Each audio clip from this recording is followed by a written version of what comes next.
Hi guys, I'm Chris with the Real Estate Problem Solver. As you know, we buy houses all over Middle Georgia.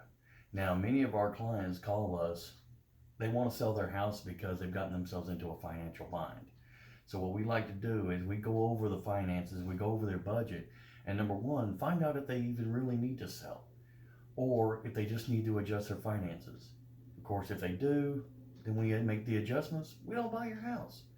But if the problem still exists and we need to buy your house, then of course we're there to help. Now, what I want to do in this video is go over a few things that you can implement yourself to where if a situation comes up that you might need to sell your house because of finances, these points you can implement now to keep that from happening.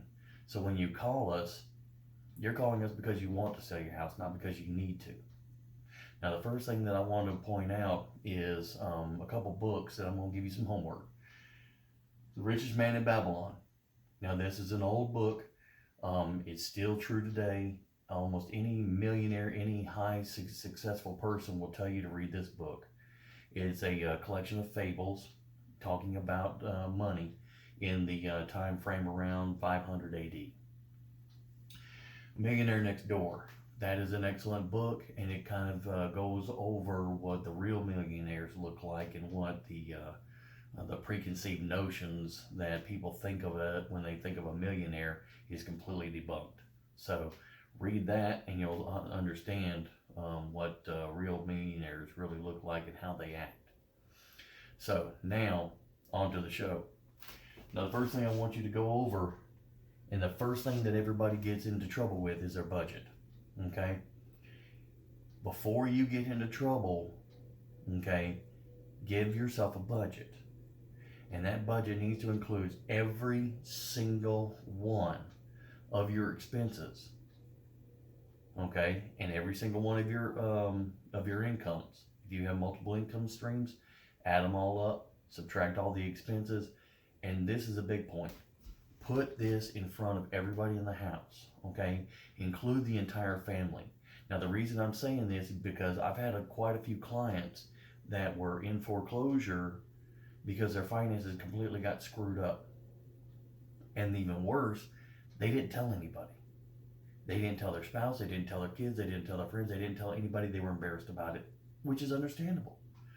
But when you put a problem out there with the family and you work it as a team, number one, the kids learn from that. Number two, you put trust in your family, or your family ought to see it as an action of trust because you're including everybody. Okay? And third, you're attacking this problem with a team effort. So where you might not think about an idea, somebody else might. So don't hold this to yourselves. If you get into a little bit of financial trouble, have a family meeting, okay? Have a family meeting, talk to the family, say, look, this is what's going on, this is what we need to fix. Okay, this is a responsibility as the head of the household that's supposed to let everybody know what's going on. You're in a position of leadership, and you need to make sure that everybody knows how the finances are and what you need to do to fix them, and get ideas from the rest of the family on how to fix it. Now, next, let's look at utilities. Now, a lot of people I've seen that don't even think about utilities as being a way that you can save money. Finances get into a bind because you're spending more than you're making. Well, can you cut back on cigarettes? Yes. Can you cut back on alcohol? Yes. Can you not drive as many places? Now, we've already gone through a whole lot of months in COVID, and a lot of people have learned that they don't need to spend nearly as much as they thought they did. And one thing that you can quit spending money on is the utilities. The utilities, you can put a blanket around the water heater to save electricity. You can take shorter showers and baths. Save the water, save the electricity. We actually do a no electronic Sunday where everything gets shut down. Computers, telephones, everything gets shut down. No electronics except for, of course, the heat and whatever light it, for the room that you're in. But if you're not in the room or you're not using anything, unplug it all. Just that alone can save you 10 or 15 bucks in a day not spending the electricity. Now, the next one is a big one. This is going to get into a lot more issues than we need to do in this video right now, but I do want you to research. Credit cards have hurt so many families, and when I talk about credit cards, I'm talking about getting them paid off. Okay, this video is about helping you stay out of financial trouble, and a credit card is one that will get people in financial trouble quick because they're usually between 12 and 29%. They can go through the roof if they want to, and they can get so high that you'll never pay off the principal. You'll always be paying off the interest. So once you get a budget, once you cut back on the groceries, you've wrapped the water heater, you've had a no electronics Sunday, and you've got an extra $25 or extra $50 in your bank account. I want you to start pick one credit card account or one account that you have to pay off. I don't care if it's a loan, I don't care if it's a credit card. Go through and list all of them in your budget and then see which one has the lowest balance. Now, normally most people would say pay off the one with the highest interest rate. If you've got the discipline, should I say, if you've got the discipline to pay off the highest interest rate, even though it's got a high balance and it's going to take a while, if you've got the discipline to nail it and get it done, so be it, go do it. But usually the clients that I have to do business with are not disciplined as much as they should be.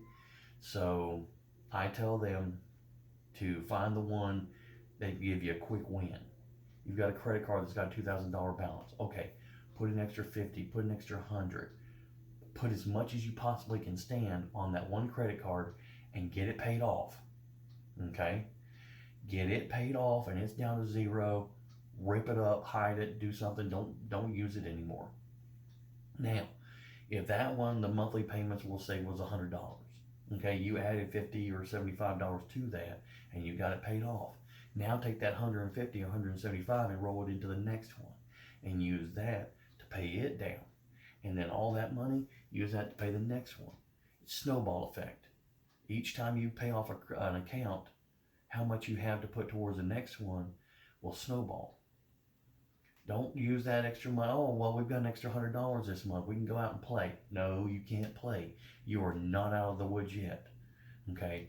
Once you get that money up, put it on the next account, and the next account, then all you have is your house mortgage. Did I say stop? No. Hit the house mortgage too. Now, there's another trick that we've got to help get your house mortgage down to nothing, but that's going to take a whole nother video. But for the meantime, get a budget, get everybody involved, find where you can cut down on the utilities. That's an easy one. Netflix, Hulu. If you got Dish Network, cut it off. If you got a cell phone, cut it down to basic minimums. We actually cut our cable off for 2-3 years for a while and went to the cheap stuff, Hulu, Netflix. You know, it gave us a little bit of entertainment, and then we just did more board games and more outdoor stuff. And then, of course, snowball your credit cards. All right? All this stuff will help you stay out of financial trouble. And if you still want to sell your house and you're not in financial trouble, we'll be happy to help you. You can call us at 478-273-0062, and we'll talk to you on the next video.